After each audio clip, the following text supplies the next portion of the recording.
안녕하세요. 서한숙입니다. 가만히 있지 않겠습니다. 이게 이제 저희들 그 세월호 아픔을 함께 겪은 분들의 어떤 결의와 다짐이죠. 근데 제가 이런 얘기를 드리고 싶어요. 가만히 있었던 것이 과연 잘못했던 것일까? 어떤 곳에서는 그런 얘기들을 합니다. 많이 했습니다. 초기에 사고가 났을 때. 가만히 있었던 것이 우리나라 그 봉건 유교의 그 가르침 때문에 아이들이 순종을 해서 문제가 생겼다. 이런 지적을 하기도 하고 그런 것들이 많이 외신에 기사화되기도 했습니다. 과연 가만히 있었던 것이 순종이었을까요? 저는 그게 아니었다고 생각합니다. 이렇게 그러니까 여러 집단이 단체 활동을 할 때 무슨 사고나 위험한 일이 닥치면 위의 지시, 지휘부의 지시를 따르는 게 맞습니다. 그렇죠? 지휘부의 지휘를 따라서 아무 이상이 없고 안전하게 구조되어야 그 나라가 선진국인 겁니다. 그죠? 너도 나도 살겠다고 개인이 막 뛰어다녀야 되고 살아야 되고 자기 혼자 구생도명하면 이거는 참 힘들죠. 그래서 지휘부가 필요한 거고 그 지휘부의 말에 잘 지키면서 질서 있게 구조되기를 기다리는 것이 선진국 방식입니다. 사실은 학생들은 가만히 있었던 사람들은 그걸 믿었던 거죠. 한국 사회는 선진국일 것이다. 우리나라의 2014년의 일 처리는 그렇게 선진화된 모습으로 진행이 될 것이다. 우왕좌왕하지 말자. 지휘부가 힘들지 않게 따르자. 그래서 심지어는 구명조끼를 입고 안에서 기다리고 있었죠. 아마 그 장면이 너무 떠올라서 저도 울컥하고 여러분들도 울컥하실 텐데. 근데 문제는 그 지휘부는 전혀 그런 지휘부가 아니었죠. 전혀 구해줄 사람들이 아니었습니다. 심지어는 일부러 그런 것이 아닌가 싶을 정도로 그런 사실들이 속속 드러나고 있습니다. 그리고는 왜 그런 일이 일어났나, 왜 거기 있는 승객들을 구하지 못했느냐를 밝히려고 하는 그 특위 자체도 거기에 희생된 유족들이 정말 소리를 질러서 겨우 특위가 국회에서 열렸는데 그 특위에서 열려서 밝혀지는 진상도 거의 없습니다. 오히려 드러나는 것은 정말 일부러 사고를 낸 것이 아닌가 싶을 정도로 청와대에 보고를 하면서 그 안에 사람들이 있다는 것을 아는데 지켜보고 있습니다. 이런 말이 나왔다는 거. 그리고 청와대 비서실을 갖다가 새누리당 의원들은 절대로 청문회에 나오지 못하게 하려고 그렇게 길을 썼습니다. 그것도 정말 유족들이 말도 안 된다 겨우 뒤에서 뒷심이 돼줘서 나오게 했는데 기껏해서 알아낸 게 7시간 동안 대통령은 모르고 있었다. 보고를 안 듣고 있었다. 이건 뭐 사실이라도 말이 안 되는 거고 사실이 아니라도 말이 안 되는 거죠. 사실이라면 대통령이 업무 시간에 딴짓한다는 얘기고 사실이 아니라면 거짓말을 한다는 거죠. 대통령은 몰랐기 때문에 여기에 책임이 없다. 2014년에 대한민국은 어느 정도 수준이 되었냐 하면 각자가 자기 맡은 바 소임을 다 해야 되는 거죠. 대통령이 그 죽을 위기에 처한, 물에 정말 수장될 위기에 처한 승객들을 구하라. 이 한 말이 안 떨어져서 구하지를 못했다. 이건 말이 안 되는 거잖아요. 그런데 마치 그래서 못 구한 듯이, 아니면 대통령은 몰랐기 때문에 그 말을 못했다는 것이, 그게 변명이 되는 듯이 얘기를 감히 하고 있습니다. 그러니까 이게, 그러면서 한편으로는 또 어떤 식의 뉴스를 계속 흘리냐면 끊임없이 유병언의 소재만 훑고 있습니다. 유병언이 뭡니까? 지금 뭐 여러분 너무 잘 아시겠지만 이 사건은 두 개입니다. 처음에 침몰을 했습니다. 침몰이 왜 일어났는가? 그것도 물론 밝혀야 되죠. 근데 침몰하는 8시 52분에 최초로 신고가 들어갔습니다. 그리고 배가 구조하지 못할 정도로 빠졌던 것은 10시 한 40분 정도입니다. 그리고 학생의 마지막 카톡이 나왔던 게 10시 17분입니다. 해경이 현장에 도착한 게 9시 반이었죠. 적어도 47분 동안 구조할 시간이 있었는데 구조를 안 했습니다. 그러니까 침몰한 원인이 있고 구조를 안 한 원인이 있는데 끊임없이 침몰한 원인만 파헤치면서 침몰 원인 중에서도 오로지 유병원, 청해진 해운사에만 자꾸 국민들 관심을 돌리고 있습니다. 사실은 진짜 무서운 것은 왜 구조를 안 했는지 아죠? 별별 일이 다 일어납니다. 세상에는 뭐 별별 미친 사람이 다 있습니다. 뭐 정상과 미친 사람이 다 섞여 있기 때문에 정부라는 통제기구도 필요하고 경찰도 필요하고 검찰도 필요한 겁니다. 그것들을 정부가 통제해주고 바로 잡아줘야 되는데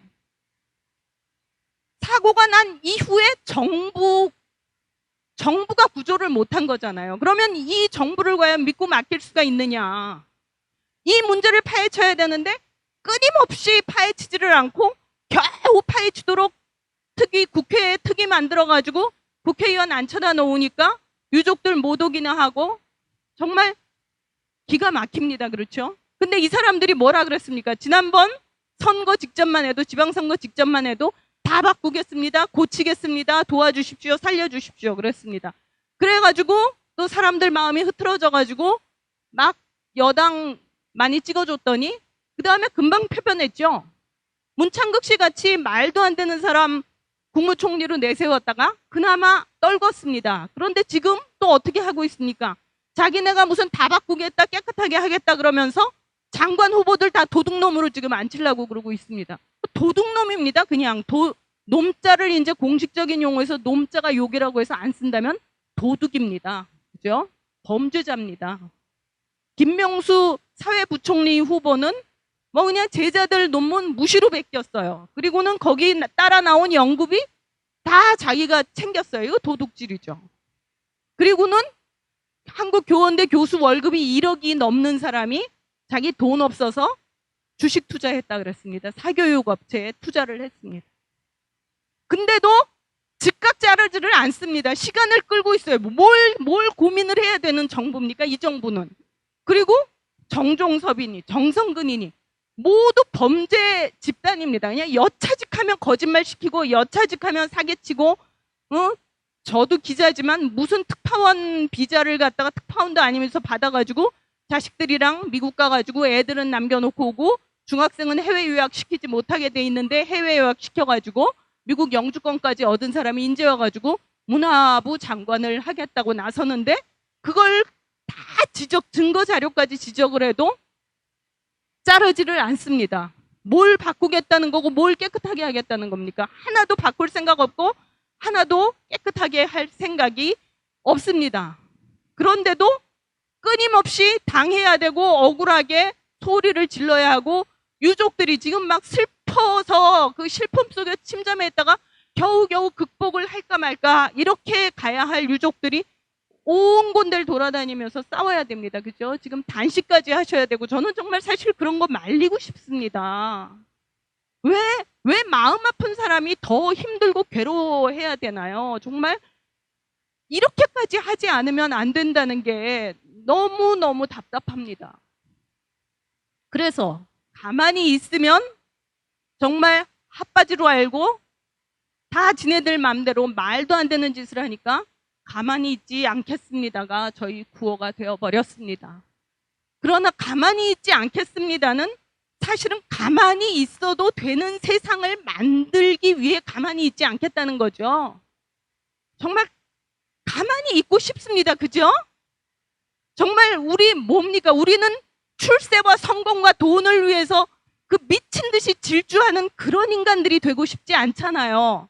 가만히 평화롭게 꽃향기를 맡으며 수평선과 지평선을 즐기며 그렇게 평화롭게 살고 싶은데 가만히 있기를 두지를 않습니다.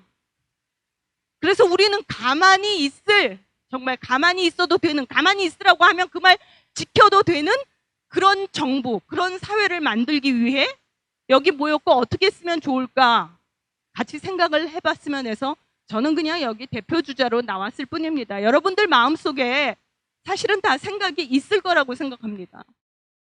소돔과 고모라 얘기 여러분은 너무 잘 아시죠? 그 아브라함이 소돔에 그 유황불을 내린다는 걸 알게 되죠. 그래가지고 뭐라 그러냐 하느님한테 어떻게 착한 사람을 나쁜 사람이랑 다 같이 벌을 주십니까? 50명만 착한 사람이 있어도 그 벌을 멈춰 주십시오. 그러니까 그러겠다 그러죠. 근데 아브라함은 거기 착한 사람 50명이 없다는 걸 알았어요. 그래서 이제 그 다음에 협상을 또 합니다. 한 30명 정도, 아이 좋다고 또 인정을 하죠. 그럼 20명 또, 아이 그래. 그래가지고 마침내 10명까지 왔죠.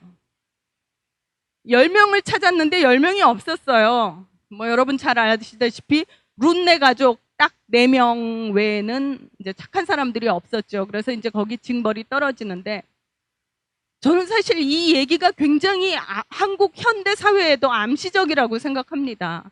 이게 50명이 의인이 있으면 유황불이 안 떨어진다는 게 아니라 올바른 소리를 서로에게 전파해서 뭔가 위기 징후가 있으니까 다 같이 피할 수 있다, 달아날 수 있다, 그 얘기를 전파할 수 있다고 생각합니다. 그게 10명만 돼도 그렇게 신속히 소식이 전파돼서 다들 위기를 피할 수 있었을 거라고 생각합니다. 근데 10명조차도 없어서 결국에는 속수무책으로 자연재해에 당했다. 저는 뭐 이렇게 해석을 합니다. 여러분은 또 하나님을 믿으시니까 달리 해석을 하는지 몰라도. 그래서 그 입소문이 나는 적극적인 시민이 되기 위해 우리는 어떻게 해야 될까? 저는 이런 생각을 해봤습니다. 우선 호락호락하지 않은 착한 사람이 되주십시오.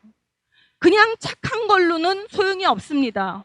호락호락하지 않아야 됩니다. 그죠? 요즘 이제 많이들 이 촛불 집회니 뭐니 하고 나가는데 경찰이 예전 경찰이 아닙니다.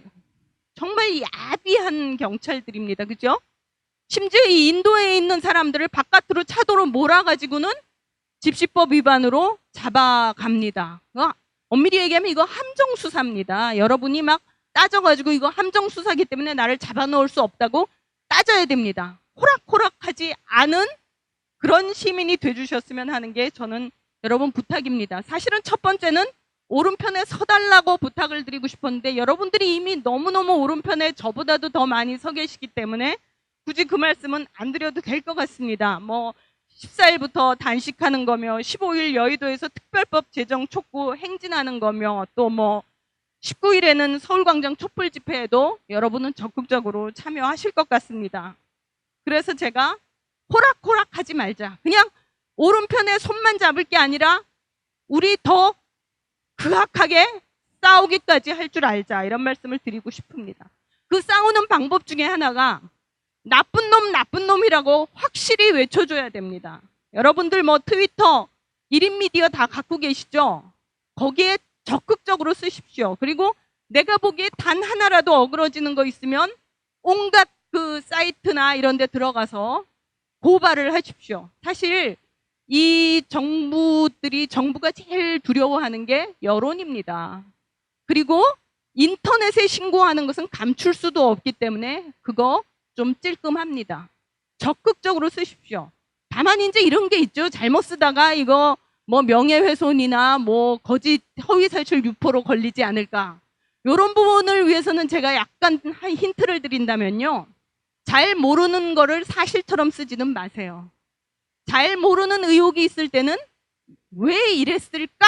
하고 물음표를 던져주시면 여러분은 아무 벌을 받지 않습니다. 네, 이 요령입니다. 그리고 개인의 자기의 그 생각, 의견, 논평 이런 것은 절대로 처벌받을 수 없습니다. 언론 자유에 의해서. 그러니까 칼럼니스트들이 막 주장을 하잖아요. 그런 게 그 명예훼손이나 뭐의 대상이 되지 않는 이유는 자기 개인의 의견이기 때문입니다. 언론 자유 국가에서 의견은 자유롭습니다. 그러니까 의견식으로 글을 쓰시면 됩니다. 더 구체적인 요령은 뭐 더 물어보시면 아니면 다른 전문가들도 얘기를 해주실 겁니다. 근데 이렇게 하려면 여러분은 사실 많은 것들을 또 알고 있기도 해야 됩니다. 그러면서 이 악한 편이라고 말해줄 때 우리가 그동안의 그 허위적인 이 허명에 너무 위축되지 말아야 됩니다. 문창극 씨 사건이 딱 터졌을 때 저쪽에서 의도적으로 했는지 의도 아닌 걸로 우연히 일어났는지 모르지만 굉장히 남들 보기엔 고상하고 우아한 사람을 들이대면서 문창극씨를 편들기 시작했습니다. 그 중에 하나가 서울대 교수 출신인 이인호 씨가 나와서 문창극씨 옹호했습니다. 이인호 씨 참 얌전하죠. 더군다나 김대중 정부에서 대사 지냈습니다. 김대중 대통령이 발탁한 인사죠. 저렇게 훌륭한 분인데 문창극 옹호하니까 좀 괜찮은 사람 아닐까? 우리 괜히 너무 그랬나? 아닙니다. 이인호 씨 이승만 대통령 연구소에 가서 이승만은 너무너무 훌륭한 사람이라고 찬양을 한 사람입니다. 그리고 또 뭐라고 했냐 하면 4.19 혁명을 차마 욕할 수는 없으니까 만약 이승만 대통령의 정부 수립이 없었다면 4.19 혁명도 없었을 것이다.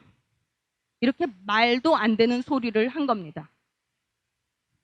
무슨 얘기일까요? 예수님 돌아가신 거는, 예수님 부활하신 것은 예수님 죽음 때문이니까 유다가 참 잘했다. 그런 얘기죠. 그런 사람입니다. 그러니까 바깥으로 훌륭하고 멋있고 그럴듯한 직함을 갖고 있다고 해서 그런 것에 위축되지 마십시오. 이제부터는 진짜 그 사람이 어떤 사람인가, 진실로 올바르게 살아온 사람인가를 한 사람 한 사람 점검하면서 여러분들이 그 가면을 다 벗기고 지금 그 사람 그 자체로 평가하면서 지적을 해야 됩니다. 끊임없이 올바른 이야기를 지적하면서 악한 편을 악한 편이라고 여러분이 얘기를 해주셔야 됩니다. 아이고, 고맙습니다. 박수 받으려고 잠깐 쉰 건 아니고요. 이 종이에 쓴 걸 뭘 하기로 했나를 좀 보고 있습니다. 예. 그리고 또 중요한 게 사실 이 집회에 나오시는 건 굉장히 힘드시고 중요한데 사실은 여러분이 다 자기 자리에서 자기 역할이 있습니다. 그렇죠? 그리고 여러분들 옆에는 나쁜 사람, 좋은 사람, 친인척과 직장 동료와 굉장히 다양한 층위의 사람들이 여러분이 실제로 목격하는 현장들이 있습니다. 거기에서 여러분이 그 올바른 사람으로서 한 가지 몫을 해줘야 됩니다. 무슨 사건이 터졌을 때 무슨 법이 나오면 요즘 인터넷에 검색하면 내용 다 뜹니다. 다 읽어보시고 내 권리를 확실히 알고, 그래서 그게 바로 민주사회의 기본권이기 때문에 내 권리만 주장할 게 아니라 남의 권리도 그렇다. 가령 뭐 여러분 중에 어떤 분이 뭐 굉장히 이런 데는 좋은 일을 많이 하시지만 개인적으로는 슈퍼에서 일을 하시면서 거기 뭐 마트를 하시면서 종업원에게 최저임금을 안 주신다거나 이러시면 안 되겠죠. 그죠? 나도 내 권리도 잘 지키고 남에게도 남의 권리를 확실히 지켜주는 그런 역할을 다 했으면 좋겠습니다. 그리고 마지막으로 이런 말씀 드리겠습니다. 저희는 올바르게 사는 만큼 발 뻗고 살자, 행복하게 살자, 이 말씀입니다. 전 정말 유족분들을 여러분이 만나시면, 또 유족분이 여기 계시다면 정말 그 말씀을 드리고 싶습니다. 너무너무 죄송스러운데 제발 행복해지셔야 된다고요. 우리가 그 정말 가족을 잃었다는 그 슬픔 때문에 슬픔으로 더 슬퍼지면 그건 정말 안 되는 일이잖아요. 그분들이 행복하게 오래 살아야지 그 오래 사는 기억 속에서 저는 그 떠나신 가족이 나머지 시간을 함께 산다고 생각합니다. 그래서 너무 슬퍼하고 자책이야 하실 수는 없겠지만 분노하고 분노 저희가 같이 해드릴 테니까 늘 웃고 즐겁고 행복해야 한다는 생각을 꼭 해주셨으면 좋겠고, 여러분들도 만나면 그 얘기를 꼭 하시고 한번 깔깔 웃을 얘기를 좀 해주시면 좋겠어요. 그죠? 우리 사실 상가에서도 웃는 나라입니다. 너무 슬프지만 않았으면 좋겠습니다. 사실 저희가 세월호 이전과 이후 얘기를 한다면 지금이 세월호 1년입니다. 저희가 서력 기원을 서기를 쓰죠. 그게 이제 안노 도미노, 그죠? 예수님, 신이 나오신 해란 뜻입니다. 하나님이 오신 해, 예수님이 태어나신 해를 서기 1년으로 합니다. 그런데 서기 1년에 무슨 일이 있었습니까? 처음에 새 박사가 와서 별빛이 반짝이고 굉장히 좋은 일이 분명히 있을 거라 그랬지만 실제로 일어난 것은 그 악한 왕 헤로데가 아무 죄 없는 유아들을 살해했습니다.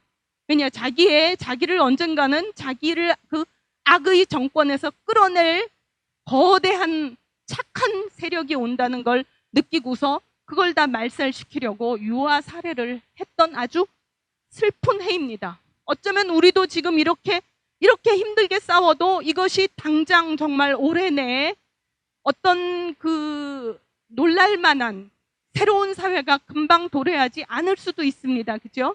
그러나 여러분, 하느님을 믿는 여러분은 그로부터 30년이 지나서 드디어 구세주가 활동을 시작하셨다는 걸 아시죠? 물론 절대로 30년을 기다리게 이 사건을 만들어서는 안 되겠죠. 당장 올해 진상을 밝히고 어떤 일이 일어났는가를 무섭게 정말 호락호락하지 않게 악을 추궁해야 되겠죠. 그러나 조금 늦어지더라도 우리가 지치지 말고 계속 갔으면 좋겠습니다. 말씀 들어주셔서 고맙습니다.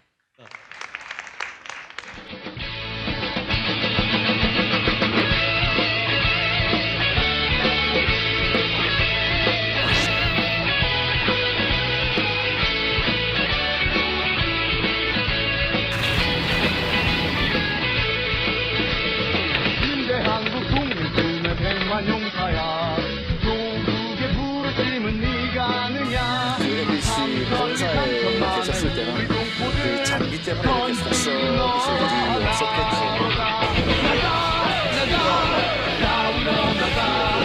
또 위원장한테 전화를 받으시다고 되어 있는데 수사에 방해가 됐다고 생각하지 않고요?